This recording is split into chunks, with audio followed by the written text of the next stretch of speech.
Good morning, good afternoon, good evening, everybody, depending on where you're coming to us in the world. My name is Rob Rader. I am Director of Engagement and Membership here at AGU.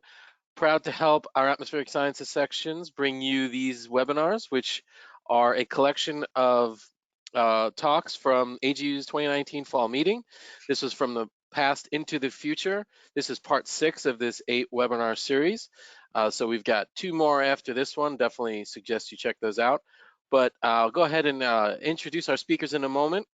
But before I do, I just want to thank everybody for taking the time to be with us today. I know you're all likely in the same situation as we are. AGU is fully operational, working remotely right now. We do have a bunch of updates on our website that I did want to share with you.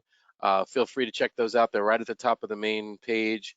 Some really great resources that we're trying to provide for our members, as well as updates on honors deadlines, fall meeting deadlines, all of the things that are constantly fluid and changing for all of us right now. So I hope you all are safe, and I hope all of your families are well, but definitely check out some of these resources when you get an opportunity. So today's speakers in this series will be Doug Smith. He'll talk to you about seasonal to decadal climate prediction, and Marika Holland will talk about the emergence of a new Arctic. So our first speaker will be Doug Smith. Doug, I'm going ahead and make you the presenter. Sorry about that. So I also, while I'm doing that with Doug, I want to just thank the Atmospheric Sciences section for putting this on and for inviting these speakers and taking the time to do this. So thank you, Doug. Thank you, Marika. Thank you, Jim Hurel and Paul Newman from the Atmospheric Sciences section. Really appreciate you taking the time to do this. And Doug, you should be able to present now.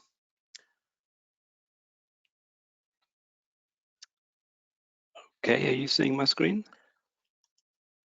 Not yet. I see a blue. Now I see your slides. Okay. So can you see that one?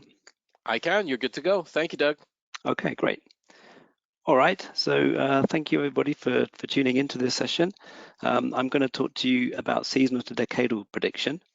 And just to kind of summarize the take-home messages from this talk, it's kind of a double-edged message, if you like. So the good news is that seasonal to decadal climate is much more predictable than we previously thought.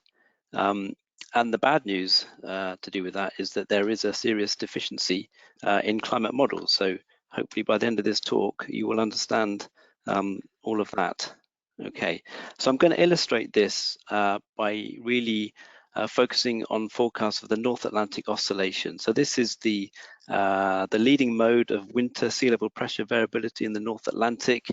And it's really measured by the pressure gradient between the Azores high and the Iceland low, such that when this pressure gradient is stronger than normal, then the storm track shifts further north. We get a wet Northern Europe and a dry Southern Europe, and we get a kind of a quadrupole pattern with the opposite signs over the US. So dry at the northern eastern Canada and wet over the southern US.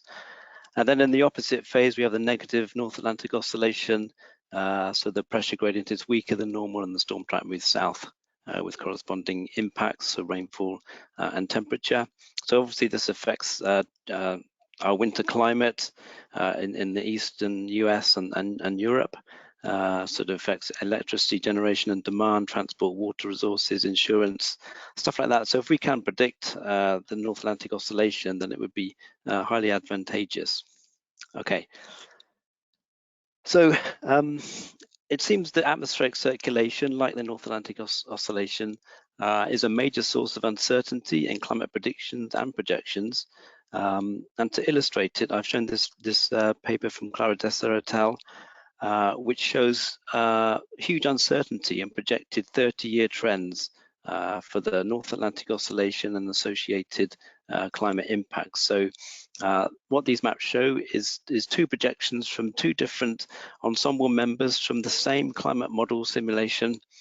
for the period 2016 to 2045, so it's a 30-year trend. And these simulations only differ by tiny perturbations to the initial conditions. So any differences in this are interpreted as irreducible uncertainty arising from chaotic, unpredictable internal variability. So on the left, we have a situation where we would have a negative North Atlantic oscillation with anomalously high pressure over Iceland and low pressure over the Azores, leading to a cold Northern Europe. And on the right, you can see the opposite pattern. So the conclusion from these types of studies, and there have been quite a few of them, is that atmospheric circulation is a huge source of uncertainty in these projections, and that it's actually irreducible because we could never hope to predict it because it's due to unpredictable internal variability. So that's the situation for climate projections. If we look at decadal predictions, and we take the models at face value in the same way, then we would actually arrive at the same conclusion. So what we're seeing here, the black line is a time series of observed North Atlantic oscillation. It's 8-year running mean, and the red line with the pink shading, a decadal forecast of the same quantity. This is from forecast years 2 to 9 of these decadal climate predictions. What we're seeing is results from 13 climate models from both CMIP5 and CMIP6, giving a total of 159 ensemble members. And what you can see, and the red line is the ensemble mean of all of those runs. What you can see is that there is very little signal in these forecasts. They don't capture the peak in the NEO that we saw in the late 1980s, early 1990s, or indeed the minimum in the 1960s. And really, there's little, taken at face value, there's little hope for predictability here. And you can see, as with the climate projections, we can find some ensemble members that show a similar similar signal to the observations, and others that show the complete opposite. So for this peak phase here. So taking at face value, it doesn't look very promising for predicting the North Atlantic oscillation. But what you can see is actually, if you dig a little bit deeper, then there's a lot more potential than you can see from the raw model output. So on the left, we've got again the time series from the models, just in their raw model output state, and then on the right it's the same time series now, but scaled to have the same variance as the observed. Okay. And what you can see, what you notice here is that there is actually a very high correlation. So the ACC, the anomaly correlation between the ensemble mean, the red line, and the observations is actually nearly 0.8 and highly significant. But there's an inconsistency here. So a correlation of 0.8 or so should be able to explain up to more than 60% of the observed variability. And clearly on this left-hand plot, we're not explaining very much of the observed variability at all. So the magnitude of the ensemble mean variability is inconsistent with the high correlation that we're getting. This has been seen was first seen in seasonal forecasts of the North Atlantic oscillation. And another way of looking at it, and we label this the signal-to-noise paradox, is by examining the predictability or the skill that we're getting as a function of the number of ensemble members that's used to make the ensemble mean forecast. So the black line here shows seasonal predictions of the North Atlantic oscillation. You can see the anomaly correlation skill is rising as we add more ensemble members. That's expected because we're hammering out some of the noise, and it's reaching 0.6 for 20 odd members in this case, and would be projected to carry on increasing. But what's very strange and not expected about this is that if you substitute the observations for one of the model runs itself, so we test whether the model can predict one of its own ensemble members, then we find this blue line here, which shows actually the skill for a model predicting itself is much, much lower than it is for the model ensemble mean predicting the real world. So this is slightly paradoxical because obviously the model is a perfect representation of itself and an imperfect representation of the real world. So logically, you would have expected it to be able to predict itself better than the real world. That's not the case here.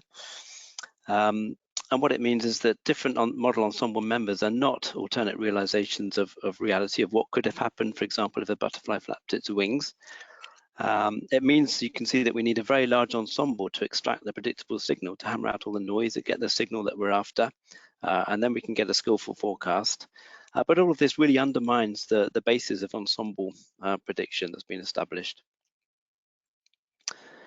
So it turns out it's actually quite simple to understand what's going on here. So if we imagine that there is a predictable signal shown by this idealized red sine curve here, and the variance of this is sigma s squared.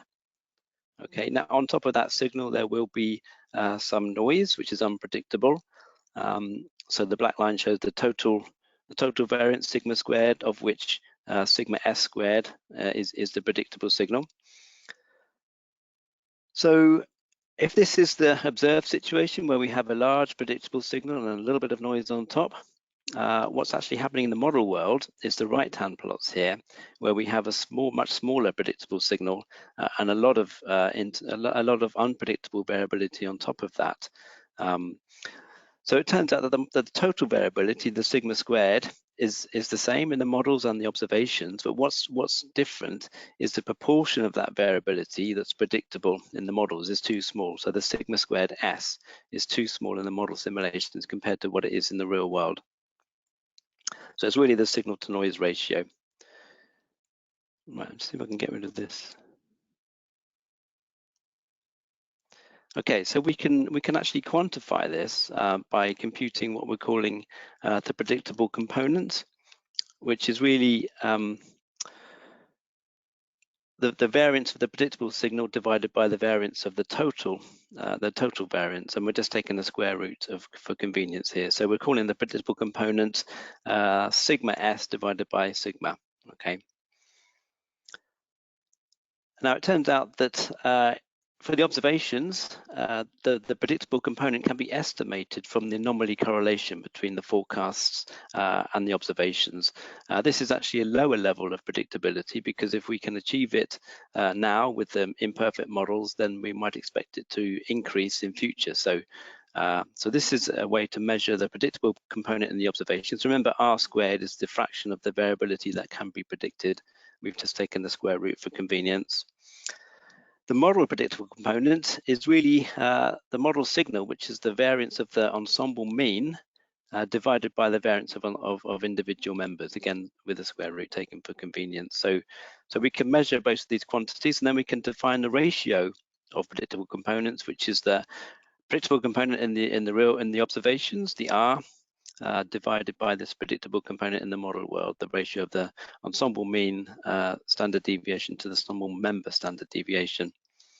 So it's really this red part divided by the total black bar there. And then we can also convert that to ratio of predictable signals. So how big is the predictable signal in the real world compared to the model world, which is simply, just by rearranging these equations, equal to the RPC, the ratio of predictable components, times the variance or the standard deviation in the observed world divided by the standard deviation of the model world. And it turns out that the total standard deviation is about right in the model world, so it's not different. So this quantity is about 1. So the ratio of the predictable signals is approximately equal to the ratio of predictable components in this case. So now if we come back to this plot that I showed you earlier, where we have the raw model output and then this variance adjusted model output on the right, and you can really see what I've calculated here is this ratio of predictable components for these model simulations. It's more than 10. Okay, so it's an order of magnitude greater. So the predictability is an order of magnitude greater in the real world than it is in this model world. Okay, so the model signal then is underestimated by an order of magnitude, and because the ensemble members, the error variance in the models decreases linearly with the number of ensemble members, then we need to square this error to get the number of ensemble members that we actually need. So what is this order of magnitude underestimate of the predictable signal means that we need 2 orders of magnitude, or 100 times the number of ensemble members to actually extract a predictable signal. So what you can see here is this thick red line is now where I'm using 676 ensemble members, and I've achieved that by lagging the different forecast start dates together. So Each one of these hindcasts has about 160 ensemble members, and you can see the thin red line. There's still a lot of noise in that, so that's the ensemble mean of the 160 odd member hindcasts. And by including the previous 3 or 4 forecasts together, I can boost that ensemble size to give more than 600 ensemble members, and that's when you can really see the much smoother predictable signal that's emerging from that, and we get this high correlation of 0.8. Okay, so this is really quite a widespread issue. So remember this ratio of predictable components that I defined earlier. It's the predictability in the real world divided by the predictability in the model world. If the models are correct, then this should be 1. Anywhere where this is greater than 1 is highlighting this kind of signal to noise paradox, where the real world is more predictable than the model world. So we can make maps of this ratio of predictable components, and we can make maps for different quantities. So we have temperature on the left, precipitation in the middle, and sea level pressure on the right. And what you can see is that even for surface temperature, this RPC is greater than 1 on decadal timescales. This is forecast years 2 to 9, remember. So on decadal timescales, the RPC is greater than 1 almost everywhere for temperature, except in the Pacific. And then for rainfall and pressure, you can see the colors are getting darker. So the underestimate of the signal, or the predictable component, is getting stronger for sea level pressure and for precipitation. So it's really highlighting the underestimation of the signal for atmospheric circulation predictions. Okay, and this has been seen for other quantities as well. So you can see on the left-hand panels, we've got forecasts of European summer rainfall. This on the top, we have seasonal predictions. So these are for a single season. And the RPC, the ratio of predictable components in these is 5. And then we have a single model system on the bottom here for multi-year predictions of summer European rainfall. And again, the RPC, so it's years 3 to 7 of these forecasts, and the RPC is again greater than 1. In the middle, we're showing predictions of Sahel rainfall, multi-year predictions, years 2 to 5, and the RPC is again greater than 1. And then on the right-hand panel, we're showing that this signal to noise paradox is really seen in almost all of the seasonal forecasting systems for the North Atlantic Oscillation. So what we're showing is the RPC versus the number of ensemble members used to make the ensemble mean. And you can see that almost all of the systems are following this curve where the RPC is becoming greater than 1. There's only one system, the ECMWF one, that doesn't do that, but then that system is the only one that doesn't really show a high correlation for the NAO as well. So wherever we have a high correlation for the NAO seasonal forecast, we are getting this underestimate of the predictable signal. So there have been a few hypotheses now about what could be causing this signal to noise paradox. So the first hypothesis was really that it's just noise and it's just arising from a sampling error. But really, I think we've seen it so many times now on different timescales, from seasonal to interannual to multi-year to decadal, that I think that's as unlikely that it's just noise. Another study suggested that it was due to the QBO, the teleconnection between the QBO and the North Atlantic Oscillation being too weak in models, and it certainly is too weak in models, but again, this could be another symptom of the signal to noise error rather than a cause of it. Other studies have suggested that it could be due to errors in transition between weather regimes, or indeed a lack of persistence in models compared to the real world. And these are all plausible again. But I wanted to highlight another hypothesis, which is really that the Eddy feedback could be too weak in the model simulations. So what we're showing here is the zonal wind. Well, it's actually the bias in the zonal wind. So the contours of the zonal wind themselves and the colors are the bias in the zonal wind. So where it's blue shows that the model simulations, and in this case, this is for the Met Office model. Where it's blue is showing that the zonal wind is too weak in the model simulations.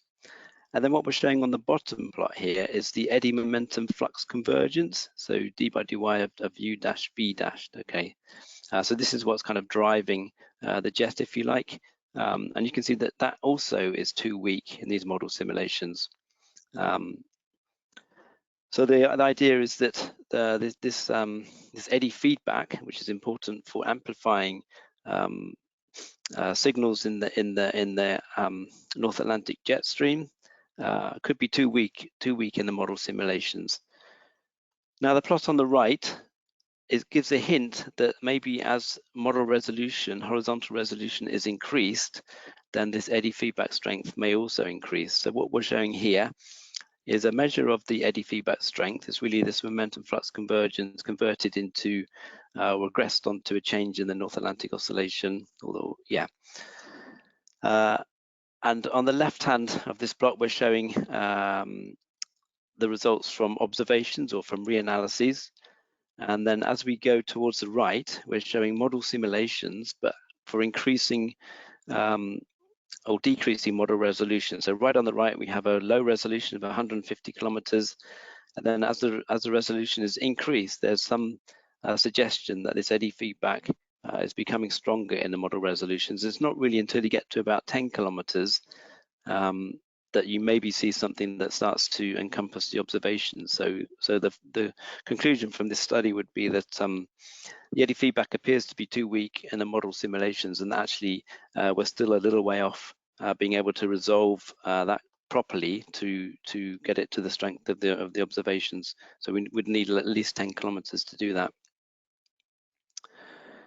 Okay, so why do we worry about this? So it has lots of implications. So probabilistic and error-based, so RMS error or mean squared skill score type skill measures will give inaccurate estimates. That's because they're sensitive to the magnitude of the forecast rather than just the phase. Okay, so these types of measures may well miss the skill that's actually available. Now, in seasonal forecasts, there's been an issue with, especially for predicting ENSO, that the forecasts appear to be overconfident, and there's been a lot of work to address that issue by increasing the ensemble spread by introducing schemes such as stochastic physics. But actually, for this problem that we're highlighting today, it's the other way around. The forecasts are underconfident, and so increasing the spread is not what you'd like to do. Sometimes we've measured upper limits on predictability by looking at perfect model simulations, models predicting themselves. But now it's clear that these are no longer upper estimates. If we do event attribution, then we're using models to extract signals forced by SST patterns, comparing those to what would have happened if greenhouse gases had not been introduced. Now, if the models don't respond properly to those SST patterns, then these event attribution studies will give the wrong probabilities. And as I showed earlier, the kind of conclusions relating to irreducible internal variability may need reviewing if the signal to noise is not right on these climate projections. But on the upside, climate forecasts are now possible, especially for the North Atlantic Oscillation and associated climate impacts. And if we could resolve this issue, then we would be able to reduce ensemble sizes and increase the forecast skill. So just in the last part of the talk, I wanted to very quickly have a look at the impact of initialisation on decadal predictions and where the skill might be coming from. And so I'm going to illustrate with this with forecasts of the Atlantic Ocean, the North Atlantic subpolar gyre. So the black line is the observed time series, the red line is the ensemble mean of initialized predictions, and the blue line is the uninitialized simulations. And what you can see from this plot is that the uninitialized simulations do capture the general warming trend, but they fail to capture the variability around that trend. So in the 70s and 80s, there was relative cooling to the trend, and in the 90s and since then, there's been relative warming. But if you just use a correlation to measure the impact or the difference in correlation to try to measure the impact of initialization, we find a very small impact. That's because the correlation is dominated by this increasing trend. So it's very high for both the initialized and uninitialized, and the difference is not significant. But you can see that the initialized is clearly improving the skill. So if we use a more powerful method where we directly assess whether the variability that's not already captured by the uninitialized simulations is indeed captured by the initialized ones, then we get a much more powerful estimate. So that's what I've done here. I've calculated the residual, which is the variability that's not captured, and I correlate that with the uninitialized residual and find a significant improvement now from initialization. So just to illustrate that, so on the left we have the improvement from initialization measured in the previous IPCC report, and you notice there's very little stippling on this, so very little significance and some improvement in the North Atlantic, but nothing over land. And when we do this new test, a more powerful test, now we see a much more significant impact, including improvements over land. That really just shows that there is improvement from initialization, robust improvement, but really what is driving the skill in the first place? So what I'm showing here is the total skill on the left panels from initialized climate predictions and on the right column from uninitialized simulations. And what you can see is that the patterns of skill are actually very similar between the two. So the uninitialized simulations appear to be capturing the main sources of skill, and the initialization is perhaps just improving the skill, improving the skill by improving the model's response to the external forcing factors. So this could happen, for example, if the external forcing leaves an imprint in the ocean, which is not perfectly simulated by the models, and then we initialize the models with that imprint, then we can improve the skill. Okay, so just to summarize then, the good news is that seasonal to decadal climate is much more predictable than we previously thought. And to illustrate that, we're showing an NAO correlation skill of 0.8 in decadal predictions. The bad news is that there is a serious deficiency in climate models. The predictable signal, especially for the North Atlantic Oscillation, is an order of magnitude too small, which means we need 100 times the number of ensemble members to extract the signal. We don't yet know the cause, although we think it could be related to eddy feedback, underestimated in the models. A key question is, does this error affect projections beyond 10 years? And if it does, then we would have to rethink some of our understanding of what's been driving past climate change and what might happen in the near future.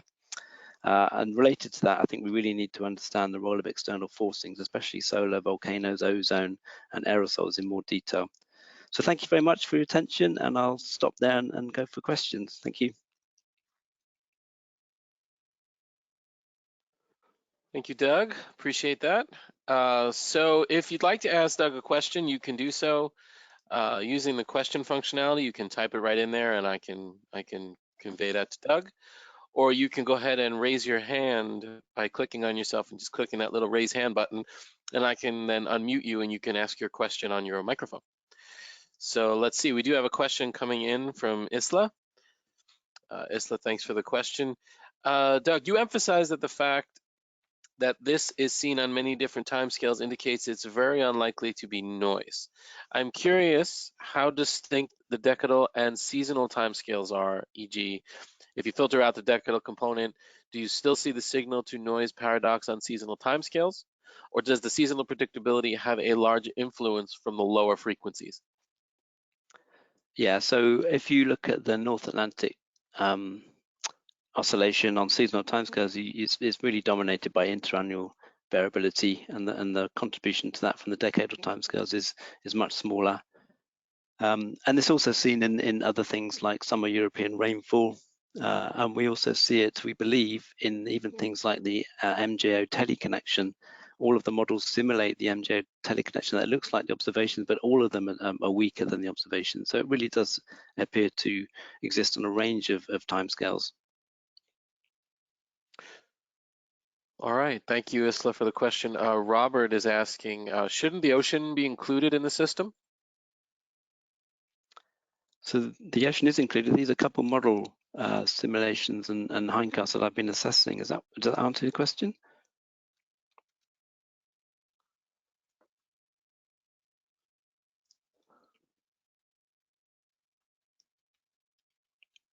Let's see. I should say that the signal to noise, okay, the error really is seen in the atmospheric response though.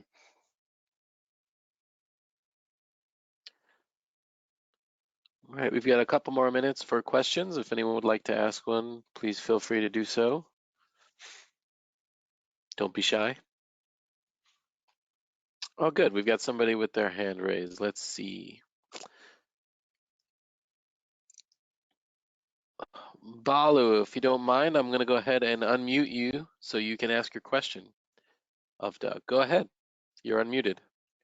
Yeah, I'm wondering why one should discount the RMSE based skill and focus on correlation based skill, because that, if you can explain that a bit better.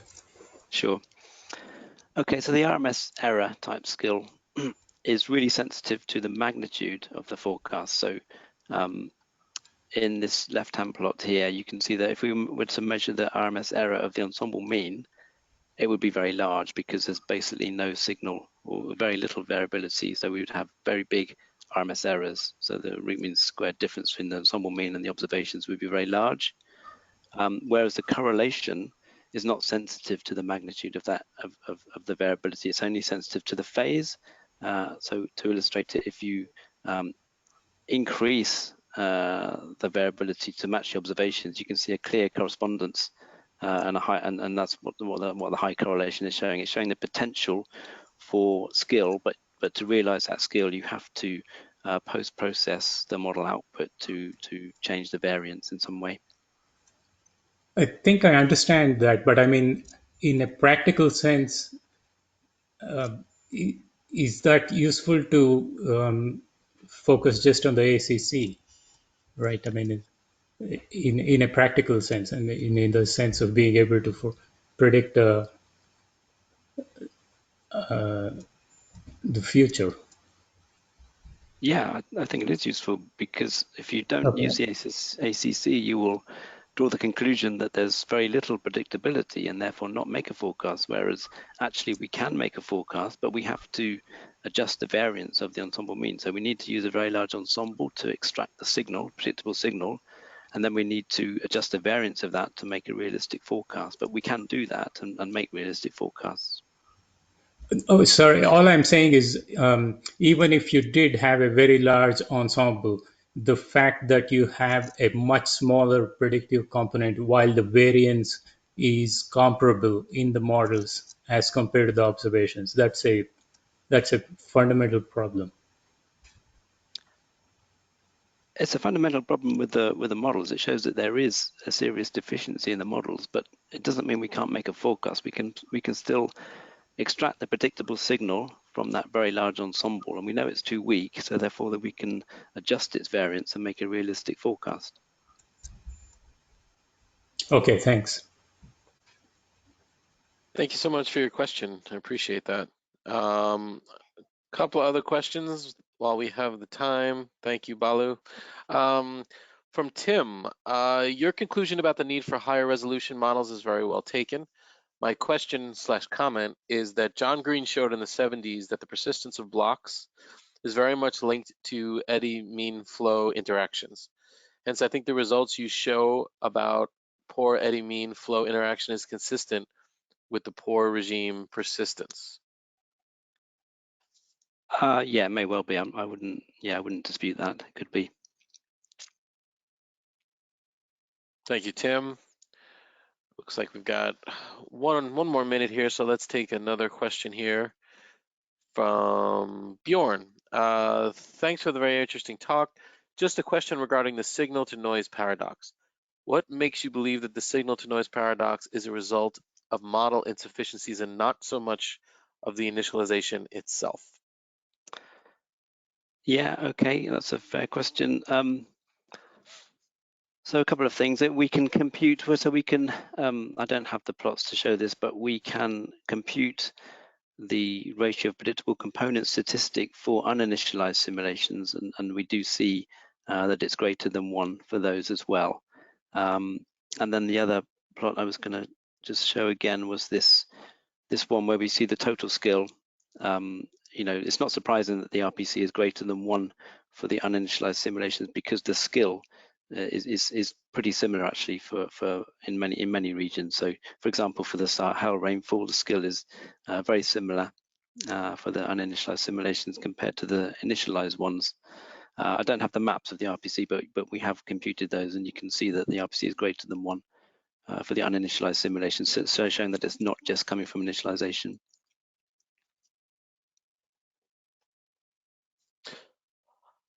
All right, there are a few more questions, but unfortunately we've reached our time for Q&A. For those that have questions that haven't been addressed, I will be sure to share these with Doug offline and try to reach back out to you all with responses. I appreciate everyone's participation in this. And Doug, thank you so much for your time and your presentation today. Really appreciate it. Thank you very much. Thanks. Marika, you've been waiting patiently. I appreciate that. I'm going to go ahead and give you presentership. So Marika will now join us to talk about the emergence of a new Arctic. Once you get your slides up here.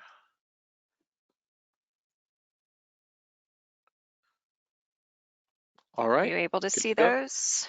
Looks good. Thank you, Marika. Yeah.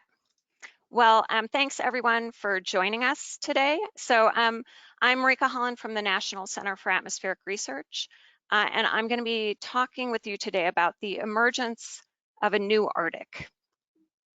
Oh. Okay, so one of the defining characteristics of the Arctic is that it's a frozen place. And ice exists across the Arctic system in many different forms. So of course, we have sea ice that covers the Arctic Ocean, waxes and wanes with the seasons. We have permafrost, so frozen soils that underlie a huge area of the Arctic region. Land ice, including the large Greenland ice sheet and also ice caps and glaciers occurring throughout the region. And snow cover, which brightens the surface, covers a huge expanse of the Arctic landscape, and also covers the sea ice and has important implications for sea ice albedo. So just to emphasize the aerial extent, the dominance of this frozen state of the Arctic, this map shows where ice occurs across the Arctic landscape. So you can see the sea ice cover in white here.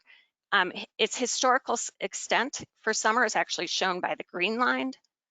Land ice shown in yellow, and in pink is the permafrost regions.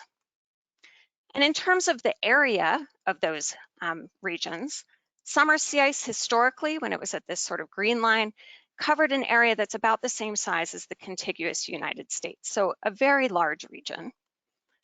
About 20 to 25% of the Northern Hemisphere land surface is underlain by permafrost. So again, a huge aerial extent of this permafrost.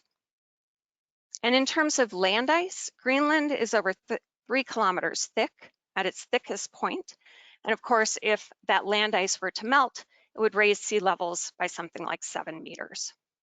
So this dominance of ice within the Arctic is really controls a lot of the system dynamics in the region and is one of the defining characteristics. And a melting Arctic has multiple consequences. So of course, there's the well-known surface albedo feedback, where if you lose ice or you change the state of the ice by having more ponding on the ice, less snow cover on the ice, that leads to a loss of albedo, a reduction in the albedo, more absorption of sunlight, increases in temperature, and further ice melt. So this strong positive feedback in the climate system. And that's had consequences over the observed record. So this shows air temperature anomalies zonally averaged from 1880 out to 2020 here. And you can see that there's warming occurring across the globe. That warming is amplified in the Arctic. And that's in large part associated with this surface albedo feedback and the loss of ice within the Arctic region. The melting of ice over land, including the large ice sheets over Greenland, of course, has consequences for sea level rise. This shows projections of sea level rise for a high emission scenario and a low emission scenario over the 21st century, showing that under this high emission scenario, these projections, which some have considered actually somewhat conservative, have about a ½ meter to 1 meter of sea level rise. So again, enormous consequences of things like the melting of the Greenland ice sheet, which is in part responsible for this sea level rise projection. And that has real implications for people, of course. So this image on the right is showing results from a study from a couple years ago, looking at the population that is at risk due to these sea level rise projections in 2100 for the United States. And you can see all of these regions along the coast where populations are at risk, and over 4 million people in this study would be at risk of inundation due to rising seas.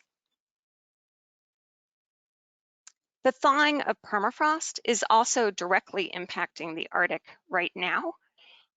We're seeing implications for the infrastructure in the Arctic, so roads slumping across Alaska. This image on the bottom showing buildings in Siberia as the ground slumps due to permafrost thaw. There's also enormous changes happening across the landscape in the Arctic associated with the thawing permafrost.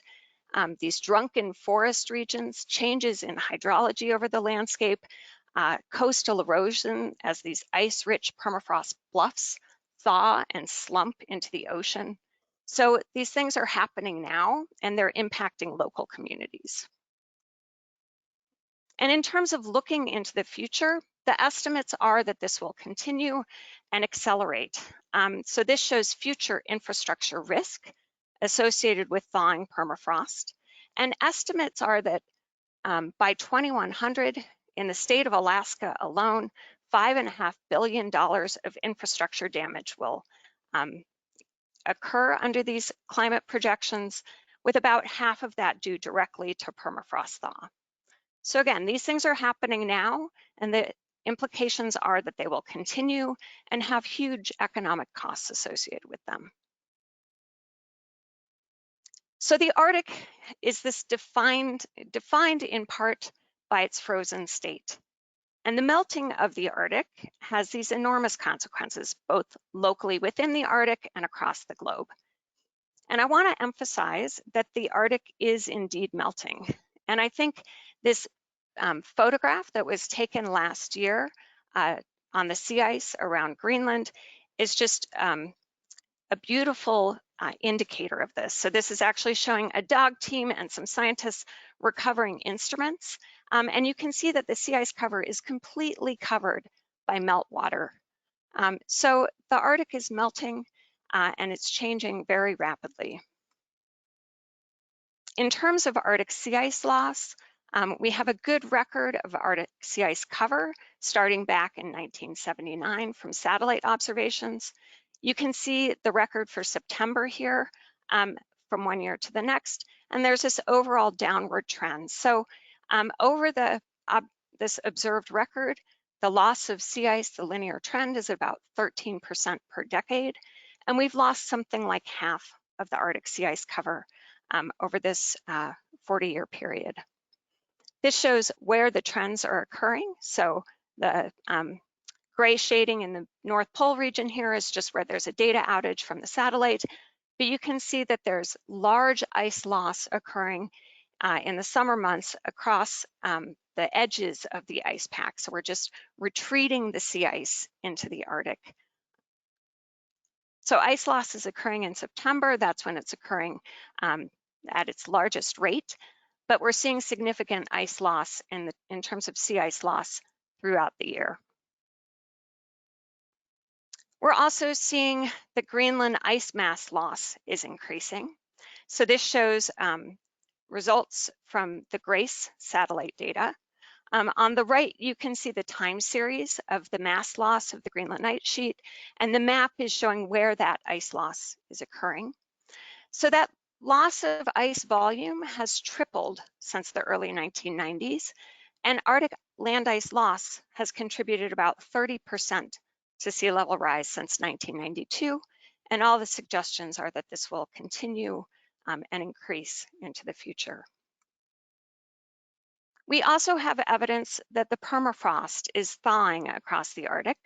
So this shows results looking at temperature measurements, a synthesis of measurements across the Arctic region, showing temperature changes from 2008 out to 2016.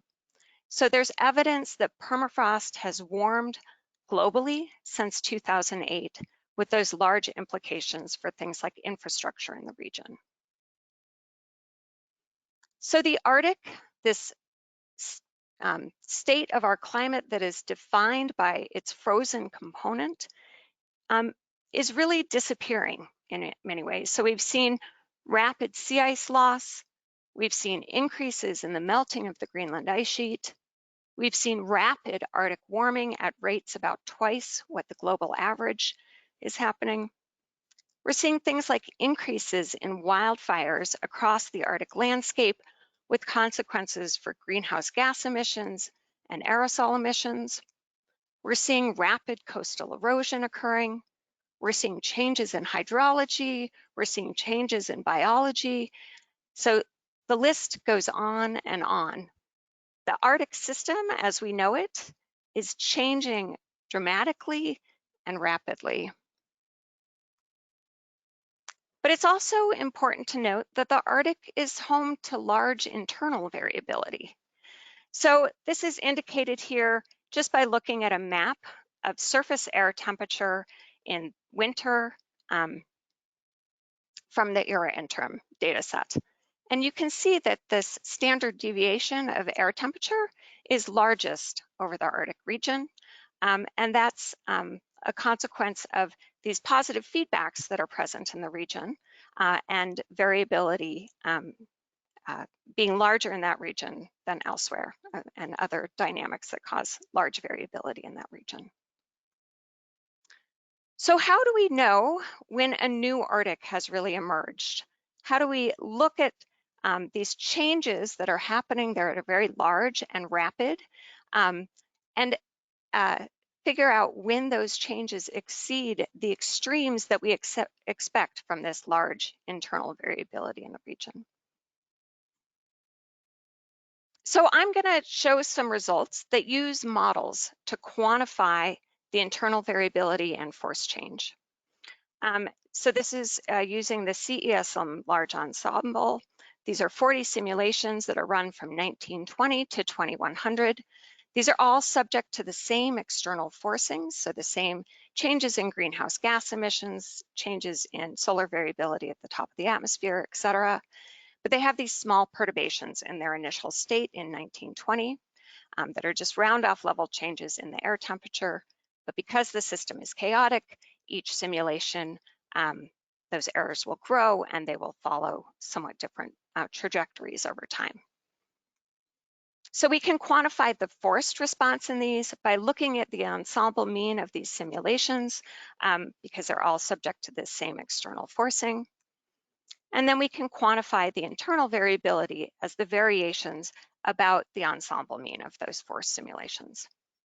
Now, as Doug noted in his talk, the relative contributions of these things can be challenging for models to represent. And so we're sort of taking at face value that the model is well simulating a force response and that this internal variability is a real measure of the internal variability. But of course, that's a question, and using different climate models and different methods to assess that is necessary moving forward.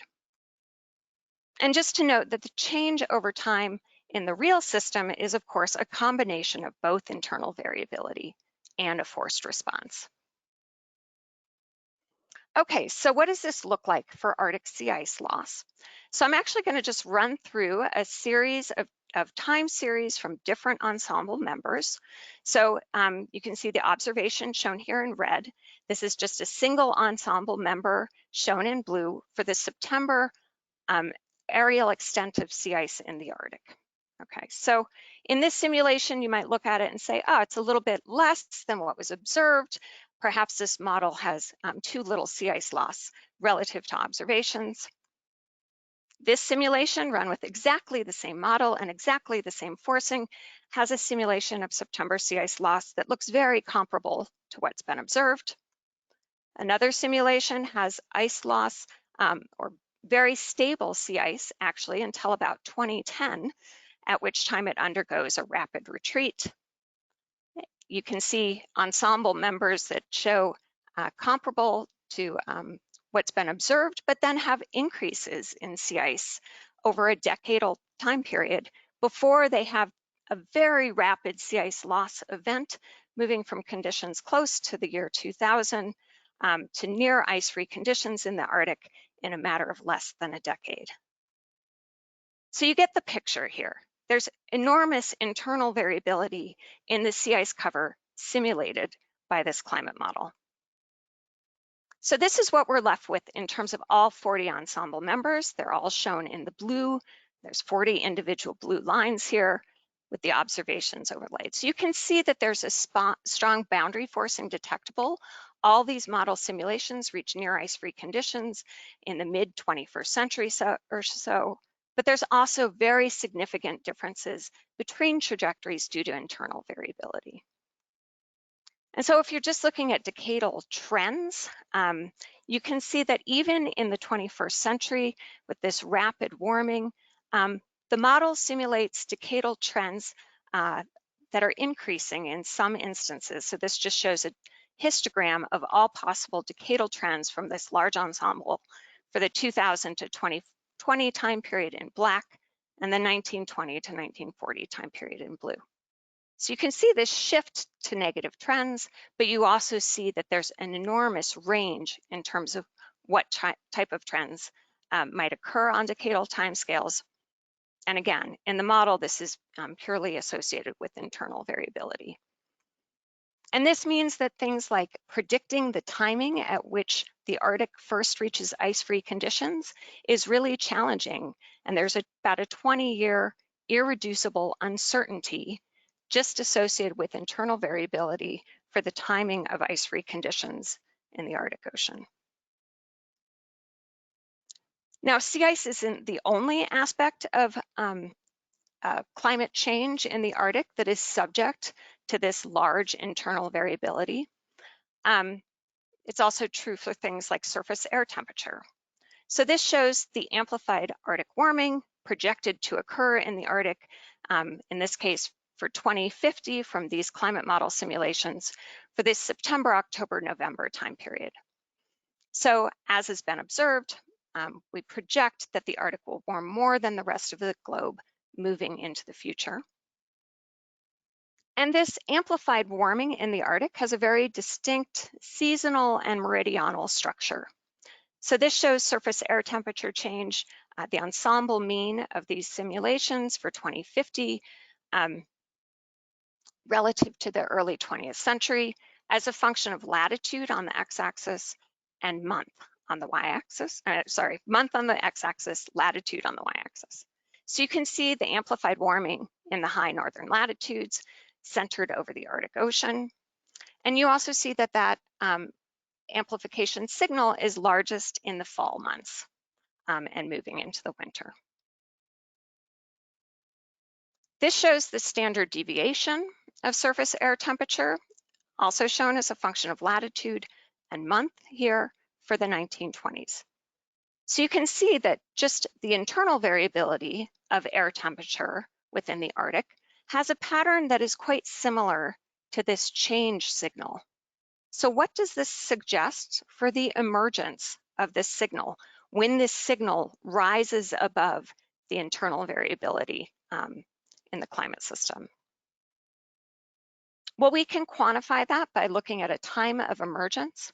And here that's just defined very simply as the time at which the ensemble mean change from these model simulations exceeds twice the standard deviation of the early 20th century climate. And what you see is that although the Arctic warms more than the rest of the globe, particularly in these fall months, that is not where the signal emerges first. You actually see an emergence of a warming signal in the lower latitudes emerging earlier than this high latitude warming. And that's just because the variability is so much smaller in those regions. We also see that things like Arctic precipitation are subject to this very large internal variability as well. So this shows precipitation change as a function of month on the x-axis and now year on the y-axis, so marching through time in these projections as you move upward on the plot. And you can see that overall, there's increased precipitation projected to occur across the Arctic Ocean, and those increases are again largest in the fall months. So if we just look at a time series of November precipitation here for the 70 to 90 north region, which is what's shown on this right panel as well, this shows that time series from 1920 out to 2100.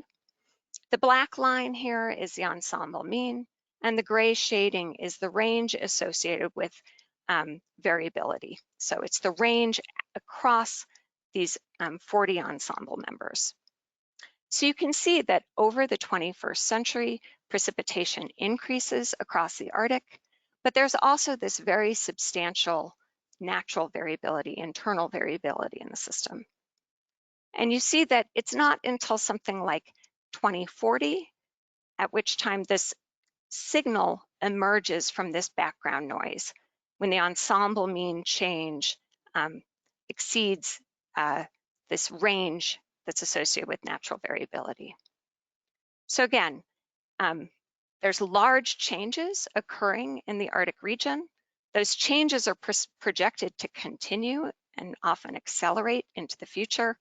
But because the Arctic is also home to this very large natural variability, many of those climate changes don't exceed that natural variability until something like the mid-21st century. And just to reemphasize that these changes occurring across the Arctic system are having consequences not only for the climate, but also for socioeconomic activities in the region. We're seeing things like increases in shipping associated with the reductions in sea ice cover. There's also much more angst over maritime jurisdiction and boundaries in the Arctic Ocean as the region is becoming much more accessible. There's also changes that are occurring and projected to occur for things like the biology in the region, including things that can affect fisheries, large marine mammals like polar bears in the region. And of course, we're also seeing things like rapid coastal erosion that are directly impacting communities in the region, some of whom are discussing relocation as their towns are sort of melting away. So just to summarize, in terms of the emergence of a new Arctic, there's no doubt that the Arctic is warming and melting, and this warming and melting is happening across the Arctic system, including the sea ice, the permafrost, land ice, snow cover. These changes are starting to exceed what would be considered extreme from the early 20th century climate. And under a business as usual emission scenario, by the end of the 21st century, the Arctic will transition away from this cryosphere dominated system and experience extremes in sea ice, temperature, and precipitation that are far outside anything experienced in the past century. And notably, these changes have impacts for ecosystems and people, both within the Arctic and beyond. So with that, I'm happy to take any questions people might have. And I thank you very much for your attention.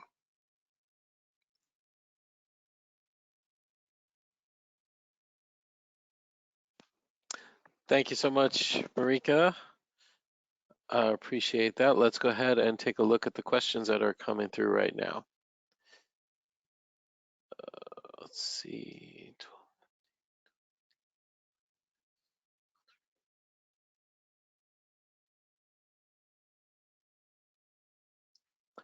Okay, from Katia, hopefully I pronounced that right, Katia.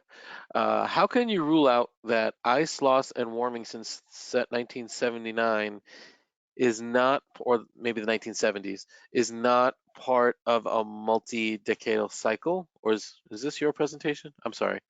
This was asked at 1246. And as part of a longer-term climate change trend. Do you have any proxy record to put these current changes in perspective?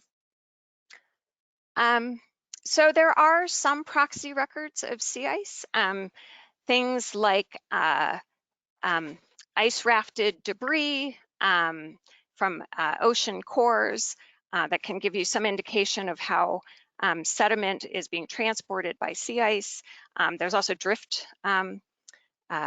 driftwood records from things like Greenland that give you some indication that there can be driftwood coming from other parts of the Arctic. So there are some proxy records. I'm not an expert on proxy records.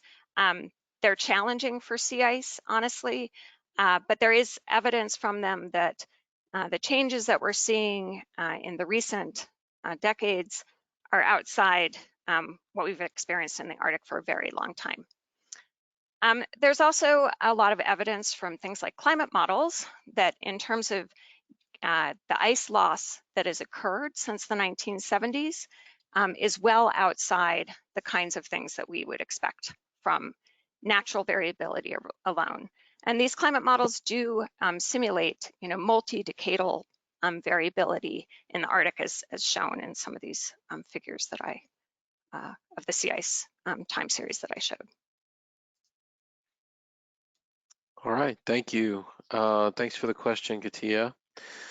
Bruno, one of your slides, UC Irvine, show variability of temperature anomalies. Although it is clear that temperature is increasing beginning in the 19th century, is there a possibility that temperature will start decreasing again? And regardless of human actions, the Arctic will start to freeze some of its lost frozen area in the next decades. So in terms of, because there is large variability in the Arctic, and you can have, decadal time periods of colder temperatures, there is the possibility, and this was also sort of shown in those time series of sea ice, that internal variability can in part counteract the anthropogenic human-induced forcing and lead to decadal periods of somewhat stable sea ice conditions in the Arctic and less warming occurring in the Arctic. But on the longer time scale, the anthropogenic forcing overwhelms that internal variability. So if you look out, 30, 40, 50 years, the consequences of the burning of fossil fuels due to human activity overwhelm this internal variability and lead to sea ice loss and enhanced warming in the Arctic.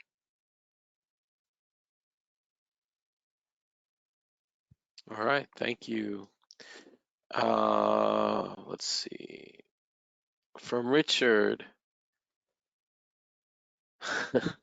From Richard, if I was the owner of a golf resort in southern Florida, would you recommend that I make plans to relocate, e.g. by buying in Greenland and building new greens there? So I don't know a lot about the real estate market. I'm not sure I would be the best person to ask that question, but I mean, I do think that coastal communities are already being impacted by sea level rise. Often that's on top of things like extreme events, hurricanes and the like, where storm surges are worse than they would otherwise be without the sea level rise that's been experienced.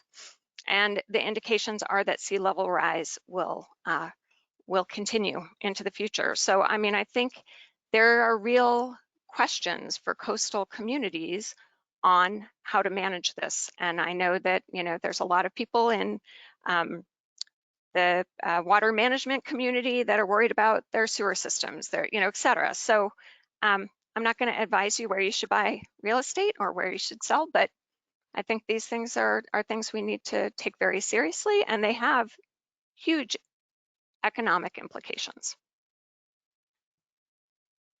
Definitely, thank you. From Jack, we've got one more minute, so let's get one or two more questions in here. From Jack, in the white paper for the Arctic Synoptic Survey, it is noted that the Arctic is changing faster than we can measure it. Given Doug's talk, how confident are you that we can model this change? So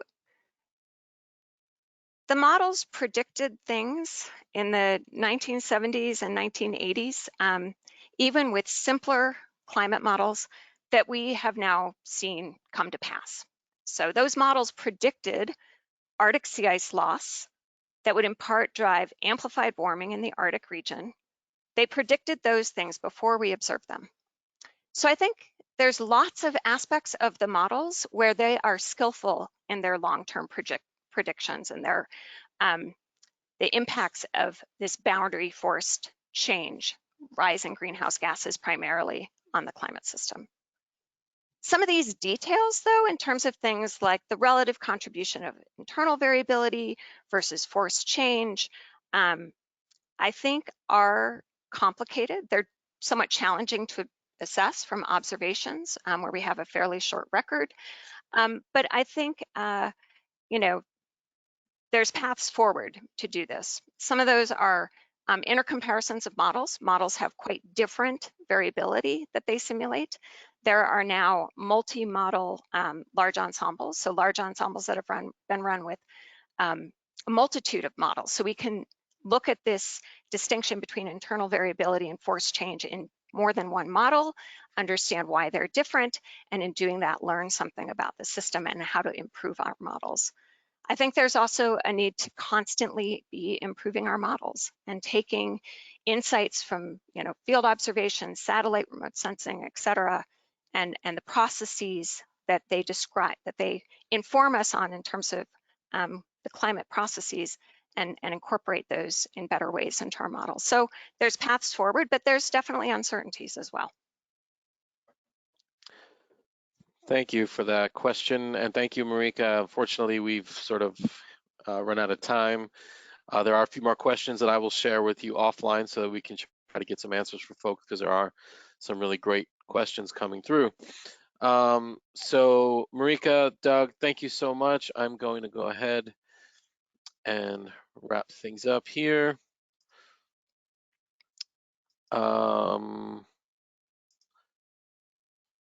So again, thank you again to our speakers and to the Atmospheric Sciences section for putting together this webinar series.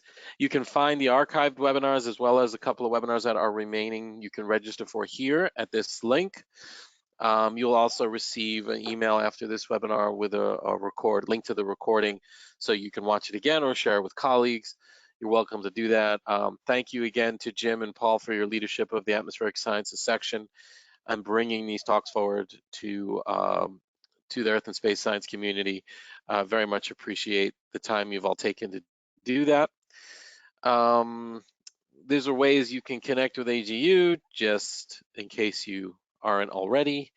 Again, I mentioned earlier some of that COVID-19 resources that are on the main page. Our next webinar is at this same time next Tuesday, April 14th. We've got Jim Cosin presenting Detecting Trends in Tropical Cyclones, and Dwayne Walliser will be presenting Systems Perspective on the Environmental Prediction Enterprise. So that wraps things up for us today. Thank you all so much again to our speakers, the Atmospheric Sciences section. To all of you out there, I hope you and your families and your loved ones are all staying safe and well. And we look forward to seeing you all on the next webinar. Thank you, and everybody have a great rest of your day.